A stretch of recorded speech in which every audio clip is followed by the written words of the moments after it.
প্ৰিয় গাইজ মোৰ চেনেলটো ছাবস্ক্ৰাইব কৰিব আৰু মোৰ নতুন নতুন ভিডিঅ' প্ৰথমতে আপোনালোকে চাবলৈ পাব।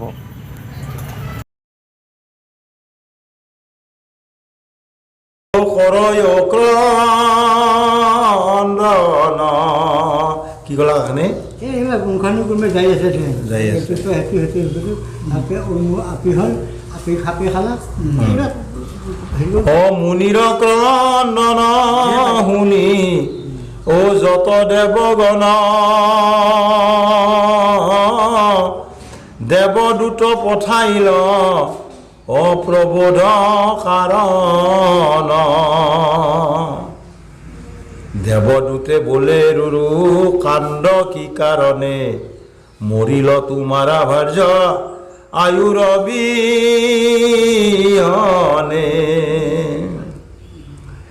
ইয়াৰ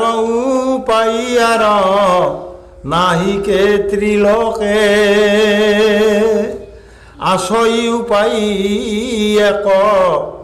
অ কহিব তোমাকে আপন অৰ্ধেক আয়ু যদি দেহ তাৰে তোৰে পাবে নিজ ভাৰ্যা কহিলো তোমাৰে খাবাৰ এবাৰ দি নাকি হ ঘৈণীয়েক মৰাৰ কাৰণে তেওঁ কান্দি আছে। কান্দি থাকাতে দেৱতাগিলাখনে মানে বুজলাক শেষত উপায় নাপায় দেৱতাগিলাখনে ক'লা কি যে তোমাৰ দুখ যদি পাতলাব লাগে তোমাৰ আয়ুস ঘৈণীয়েক দিব লাগিব।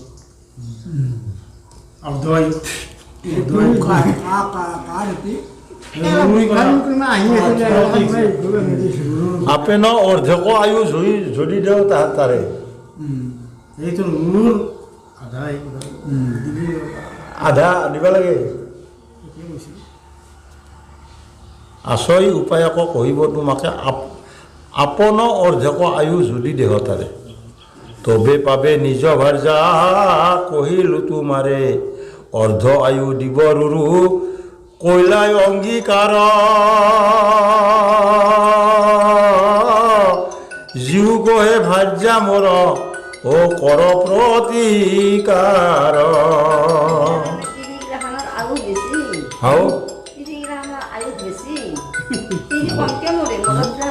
তাকেতো আজি মৰমত কোনো বহুত কম বয়সত আহে নহয় ল'ৰাটোৰ বয়স 30 বছৰ বুলি ছোৱালীটোৰ বয়স ক'ৰবাত 20 বছৰ 18 বছৰ বিয়া কৰোঁ গতিকে এনেই হ'ব মূল বস্তুটো হ'ল আজিৰ যুগত তিৰিটো মৰিলে মৰতে কান্দি কান্দি মানে নিজৰ যি বছৰ বাচি যাব তাৰে আধা কিবা নৰে দুত অ ৰুৰুকে লইয়া ও জমেৰ ভবনে গেল বিমানে সাৰিয়া জমৰ ৰাজ্য গেলে ফুৰিব গ'লে জমর ভবনে গেল বিমানে সারিয়া সকলফালে যাব মানে জমের কহিল দূত হব বিবরণ অদয়ায়ু শ্রীক দিল প্ৰমতি নন্দন জমৰ আগত কলাকে যায় যে আধা আয়ু দিলো ধৰ্মৰাজ বোলে পাবে ও তোমাৰ গৃহিণী ও যাওঁ যাওঁ নিজালৈয়ে যাওঁ দিজ মনি ধৰ্মৰাজে কি ক'লা ধৰ্ম বোলে প্ৰমোদ দ্বাৰা জীৱন পাইল দেখিয়া প্ৰমতি পুত্ৰ আনন্দ হইল প্ৰতিজ্ঞা কৰিলা ৰুৰু ক্ৰোধে ততক্ষণে মৰিব ভুজংগ যত ও দেখিব নয়নে কি ক'লা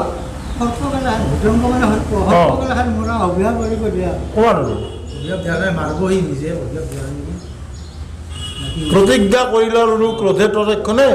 মৰিব ভুজংগ যত দেখিব নয়নে চব হাতবিলাক মৰিব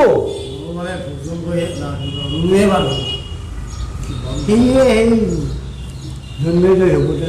পাছত হাতে দণ্ড ভ্ৰমেৰুৰু সৰ্প অন্বেষণে মাৰিল অনেক সৰ্প নাযায় গণনে। হাতত ডাং কটখন লৈ মানে ঘৈণীয়েকটোক সাপে খাই মাৰিলাক নহয় মাৰাৰ চব সাপবিলাক মাৰি গৈছে। কিমান সাপ মাছি কোনো গন্তি নহয়। একদিনা ভ্ৰমে মুনি অৰণ্য ভিতৰ দেখে ন দুন্দুভ সৰ্প অতি ভয়ংকৰ। কি হ'ল একদিন যাই থাকিলে দেখা পাইছে যায় ভয়ংকৰ সাপ, দুন্দুব সাপ দুন্দুভ সৰ্প অতি ভয়ংকৰ। সৰ্প দেখি দণ্ড লৈ যায় মাৰিবাৰে অ' দেখিয়া দণ্ডুভ ডাকি বোলে ওচৰে। মাৰবা অলতে কিবা কৈছিহে একো মত পতা কৈছি অ' কি দোষ কৰিলো আমি তোমাৰ অসদনে অহিংসকজনে মাৰ অ' কিহৰ কাৰণে। মই কি দোষ কৰিলোঁ? ৰুৰু ৰাজাক এই দুন্দু সাপ খৰাই মানে প্ৰশ্ন কৰিছে প্ৰশ্ন কৰিছে যে কিয় মাৰিলোঁ? আমি কাৰোবাৰ দুখ কৰিছে অঁ। কিন্তু আমি সৰ্পজাতিটো একো দুখ কৰা নাই। আমাক কিয় মাৰ? ধ্বংস কৰা তোমাৰ কোন কথা ৰুৰু বোলে দোষ গুণ না কৰি বিচাৰ সৰ্প পেলে সংহাৰিব অপ্ৰতিজ্ঞায় আমাৰ। তাৰ ঘৈণীয়েকটো সাপে মোৰ প্ৰতিজ্ঞা। এই অৱস্থাত মানে এতিয়া সকলোৰে অৱস্থা একে কৰিব স্বভাৱ মাৰিব। অ দুন্দুভ বলে নয় আমি নাম মাত্ৰ সাপ অহিংসক হিংসনে জন্ময়ে মহাপাপ। তথাপিতো মইতো সাপৰ দৰে নহয় নহয় মই চাই দিও নাই সেইটো তুমি মোক কিয় এইটো মহাপাপ পাপ কৈছে। মেনি সাপৰ বি নাই মাৰিব নমৰে হেৰান কথাটো। এতে কহুনিয়া ৰুৰু অ ভাবিয়াত খন অ জিজ্ঞাসিল কহ তুমি কোনো মহাজন। সুধিলা তুমি যে এলা পিছা বস্তু নহয় তুমি এলা কথা বস্তু নহয়। তুমি কোনি ক তুমি কোনি ক আৰু এই সাপখৰক কৈছে সাপখৰক কৈছে। সাপখৰক কৈছে মায়া ধৰি কিবা হৈছে। সৰ্প বোলে চিনো আমি মুনিৰ কুমাৰ খগম নামতে সখা ছিলে নয় আমাৰ। সৰ্প বোলে চিনো আমি মুনিৰ কুমাৰ খগম নামেতে সখা ছিলে ন আমাৰ। আমাৰ এটা সখী আছিল মানে মানে মুনিৰ অভিশাপ দিছে এই সাপ হৈ আছে। তাল পত্ৰে সৰ্প এক কৰি আৰু চন সখাৰে দিলা মই আমি অ ৰহস্য কাৰণ। সৰ্প দেখি মোহ গেল অ মুনিৰ তনই ক্ৰোধ কৰি সাপ মৰে অ দিলা মহাশয়। মানে এই যে কথাগিলাখান কৈ আছে সেই বিভিন্ন সাপ কৰে মানে এগিলা কথা কৈ থকাতে মানে অলপ স্তম্ভিলা কথা মই ইমান পাপ কিয় কৰোঁ সেই তেতিয়া অভ্যাস দিয়াৰ কাৰণে মানে এই মুনিৰ পুত্ৰটোৱে মানে কৈছে।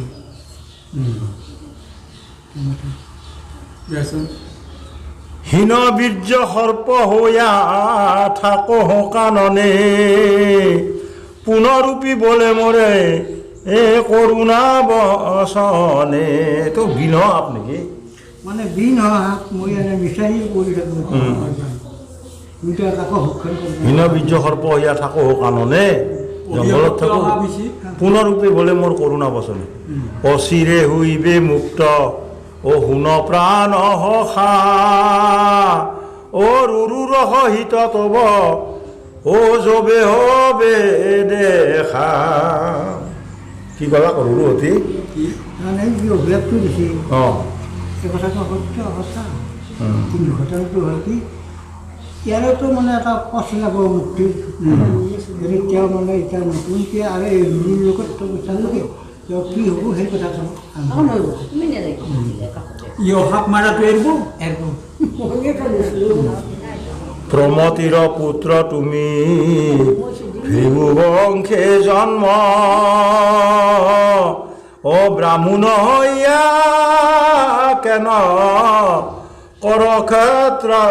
কৰ্ম কিয় তুমি এইটো কৰ্ম কৰা ব্ৰাহ্মণৰ কৰ্ম নহে লোকেৰ হিংসন স্বপ্ন দোষে দেখ মোৰ অ দুৰ্গতি লক্ষণ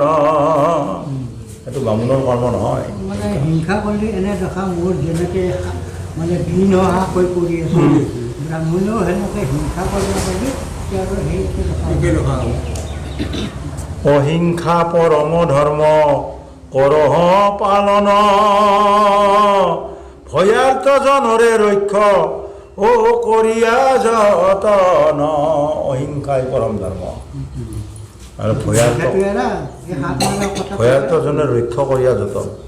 ভয়াতুৰক ৰক্ষা কৰা পূৰ্বে ৰাজা জন্মে জয়ী অ সৰ্প যজ্ঞ কৈল দায়ায়ে সৰ্পেৰ কুল অ ব্ৰাহ্মণে ৰাখিল পূৰ্বে ৰাজা জন্মে জয় ঠিক সেনেকৈ যুদ্ধ কৰি জন্মিলে ৰাজাই সৰ্প মৰা অৱস্থাটো কছিল কিন্তু শেষত কি হ'ল চব ঋষি মুনি ব্ৰহ্মাদি আহি লগ লাগি সকলোৱে মানে তেওঁক মানে বাধা দিয়াত সেই যজ্ঞটো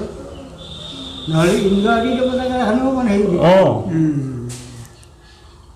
আস্তিক নামেতে দ্বিজ ও জৰৎকাৰ অহূত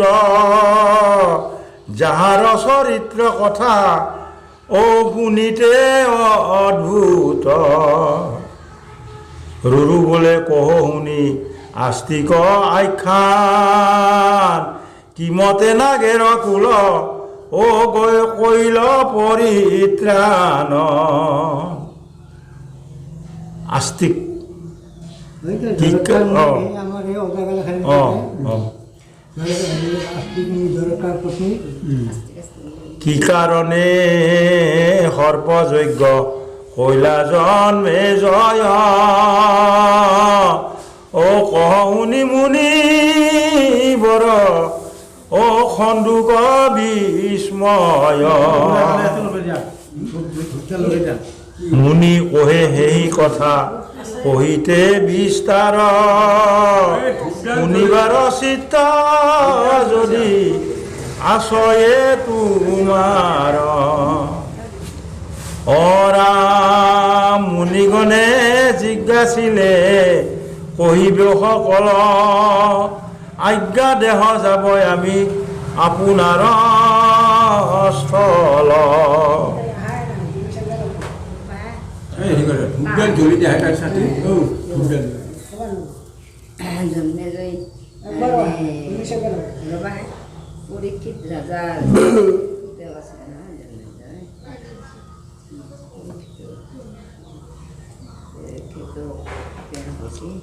এত বুলি দিব্য মূৰ্তি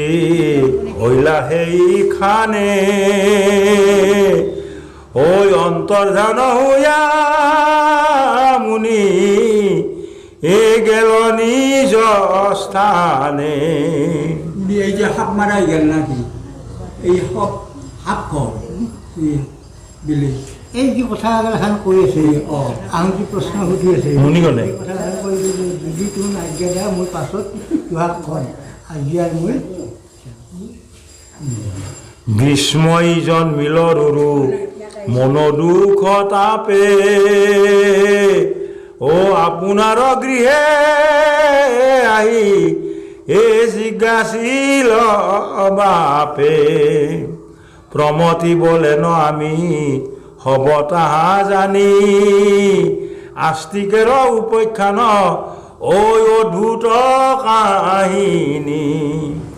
মহাভাৰতৰ কথা অমৃতৰে ধাৰ শ্ৰৱণৰে সুখ ইহা বিনা নাহি আৰ সাক্ষী ৰাম দাসেৰ নাম সাধুজনে পাইবে পৰম পিতৃ ও যাহাৰ শ্ৰৱণে। জৰৎকাৰৰ বিৱৰণ